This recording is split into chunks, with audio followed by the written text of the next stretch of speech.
Today I'm going to show you how to keep your chimney and fireplace safe with this Creosote Buster log. What's happening, Panda Nation? Peter Von Panda here. I bought this Creosote Buster log. There are some different brands that make similar products, but I've kind of got it flamed. No pun intended. Pun intended. I knew what I was doing about this in the past because apparently I haven't used them right. So what I did on this one is I read the instructions very carefully because they're pretty simple.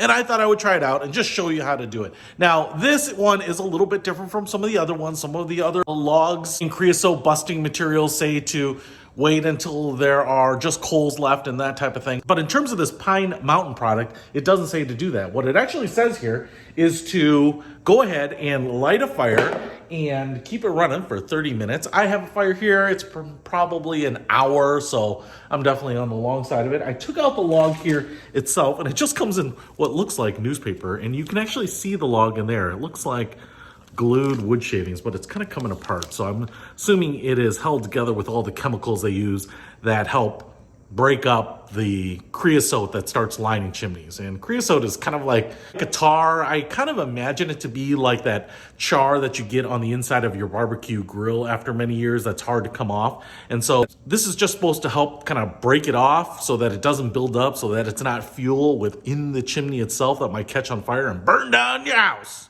And not in a good way. So what I'm gonna do here is I'm probably gonna spread the logs out just a little bit so that I can find a place to nestle this right into the heat and just continue to let it burn. And I think heating up the chimney a little bit to heat up that creosote is why you light the fire and let it burn for a little while. And then you let this go to work on it. So let's get to it. All right, leveled out the fire there a little bit. I tell you what, it's pretty warm.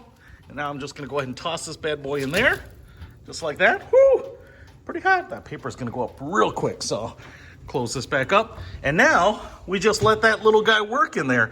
And as that stuff burns away, those chemicals should treat the creosote. So it's kind of a small way to prevent a chimney fire. You certainly want to get your chimney cleaned on a regular basis as well, but I feel a lot better knowing that I'm not being negligent and maybe having a major catastrophe because I am just avoiding kind of a cheap, easy treatment like this. So something you can order on Amazon. I'll put a link to this log in the description below. Peter Von Panda, out.